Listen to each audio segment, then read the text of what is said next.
You know that feeling when angry words fly out and you see the light dim in someone's eyes? Maybe it was your child or your partner or a trusting friend. In that moment, you just know. Those words, they can't be taken back. Or maybe it happened to you. Someone you loved said something so sharp, so cutting, that years later you still hear it. But not in their voice. It's in yours, replaying every single day. Words don't leave marks on the skin, but they leave scars on the heart that last a lifetime. If words have ever hurt you, or if you've been the one to cause the pain, this story will change how you speak forever. Stay with me until the very end. In a quiet town where everyone knew each other's name lived a carpenter. He was in his mid-30s. He was a good man in many ways. He worked hard. He provided for his family. He never missed a day of work. He never complained about long hours. He never asked anyone for help. But he had one big fault. His words were harsh. When his young son spilled milk, he didn't say, quote, 0. He said, quote, 1. When his wife forgot something at the market, he did not just let it go. He said, quote, 2. When his helper made a mistake cutting wood, he did not correct him kindly. He said, quote, 3. He never hit anyone. He never broke anything. But everyone around him walked on eggshells. They were afraid of his next sentence. His wife stopped sharing her feelings. She learned it was safer to be quiet. His son, who was barely 8 years old, started stuttering, not because he was sick, but because he was scared to say the wrong thing to his father. His helper, a teenager from the next town, thought about quitting every single day. His mother, who lived 2 streets away, saw the harm he was causing. One evening, she told him gently, quote, 4. He waved her off.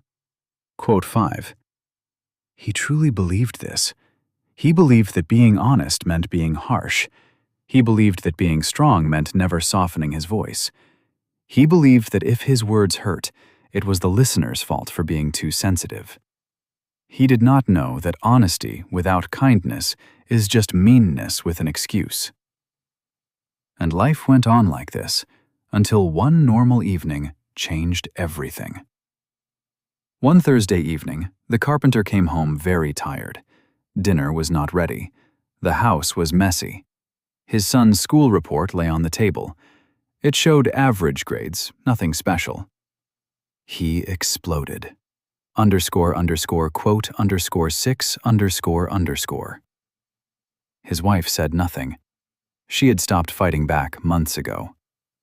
But his son, his 8-year-old boy, looked up with tears running down his face.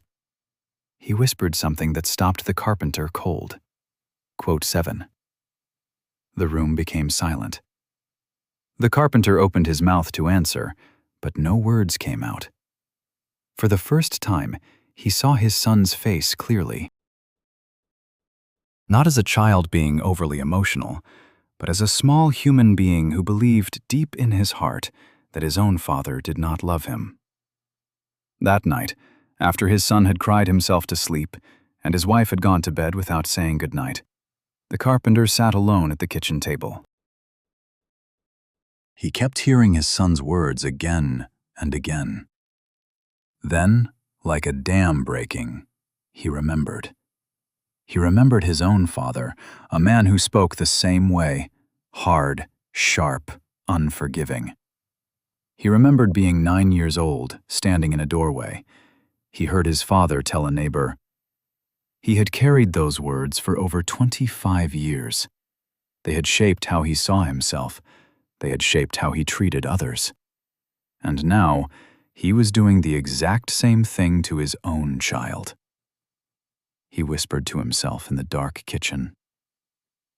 The next morning, on a Friday, the carpenter did something he rarely did. He closed his workshop early.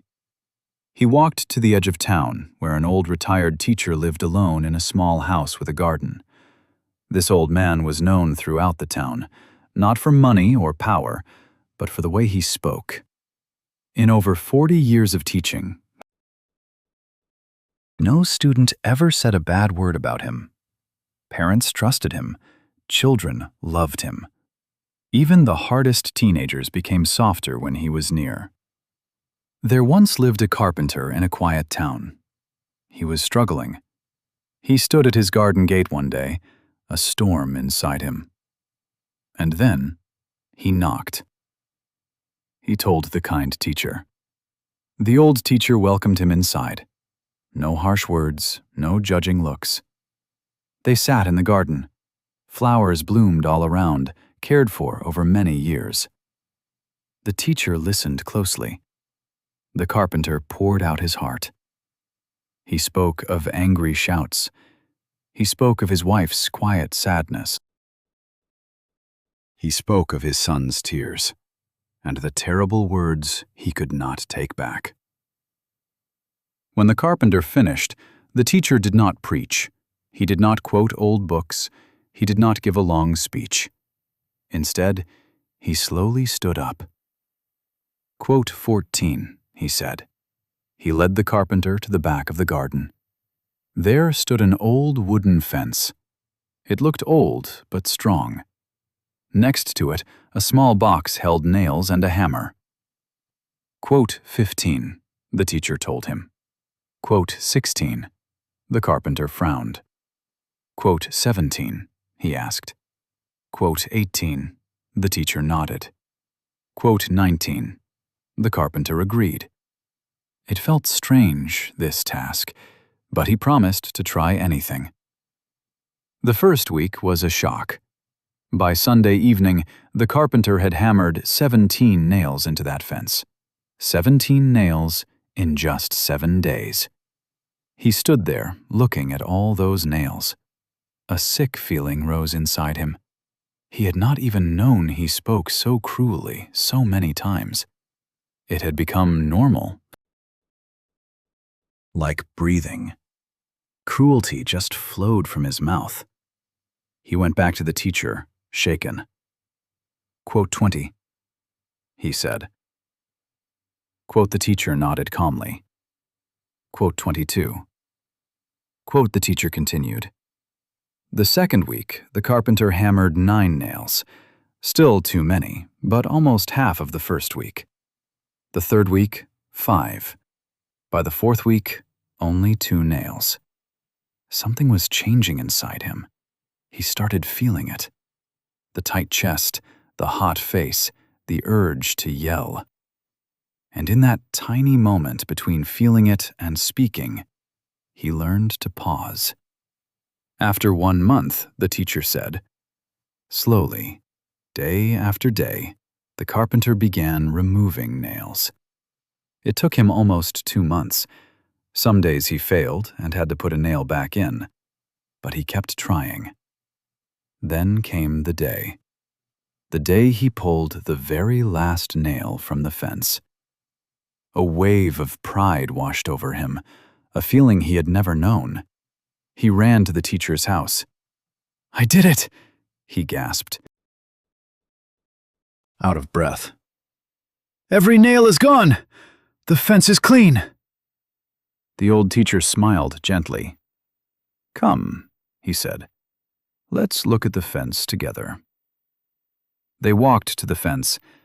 The carpenter's smile faded. The nails were gone, yes, but the fence was covered in holes. Dozens of small, dark holes, where every nail had been driven in and pulled out. The wood was marked, weakened, damaged in ways that could never be truly fixed. The teacher placed his hand on the carpenter's shoulder. He spoke softly.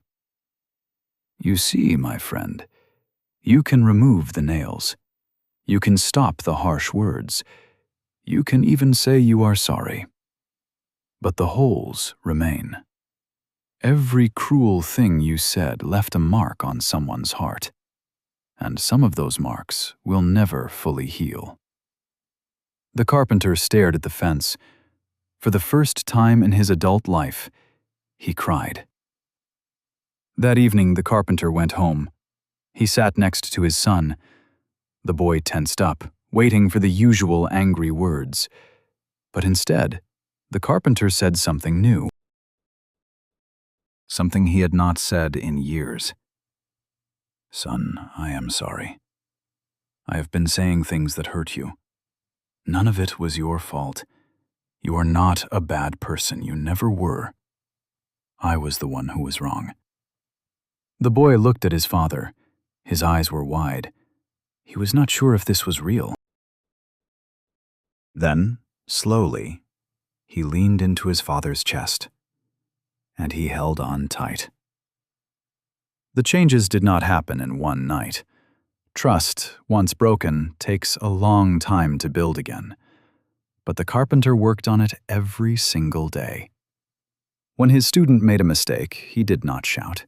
He said, the young man stopped being scared. He started asking questions. He learned faster. When his wife forgot something or dinner was late, he did not complain. He said, she stared at him the first time. She was confused. But week after week, her quietness turned into talking. Her distance turned into closeness. The real test came 2 months later. A customer did not like a big piece of furniture the carpenter had made. He had worked on it for many weeks. The man was rude. He said the work was bad and refused to pay.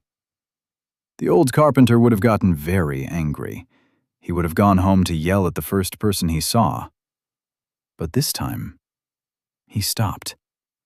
He felt anger rise up in him. He felt mean words coming to his mind, sharp, ugly words. And in that short moment between wanting to act and actually acting, he picked a different path. He went home. He sat in his garden. He told his wife. His wife looked at him. She said, this was the first true talk they had had in many months. The carpenter kept going to see the old teacher. Not for lessons anymore, but just to be friends. One afternoon he asked. The teacher gave a soft laugh. He said, the carpenter asked. The teacher said. The teacher stopped for a moment. 1 year later, the carpenter's son stopped speaking with a stutter, not because of any special help from a doctor, not from any medicine. It was simply because the voice he heard most, his father's voice, was no longer scary. It had become a safe voice. The boy started to read out loud at school. He joined the school play. He made friends. And one evening, without being asked, the boy said to his father, the carpenter had to leave the room. He did not want his son to see him cry. But these were not tears of sadness. These were tears of a man who finally knew. The strongest tool he owned was never his hammer. It was his voice. My friend, this story is not just about a carpenter. It is about all of us. We speak thousands of words every day. Most of them we forget by the end of the day. But the people who hear them, they carry those words for years, sometimes for their whole lives. One sentence said in anger can ruin many years of love, and one sentence said with kindness can fix hurts that no doctor can touch. Here is what the carpenter learned, and what I hope you will remember. Before you speak, stop. Ask yourself 3 things. Is it true? Is it needed? Is it kind?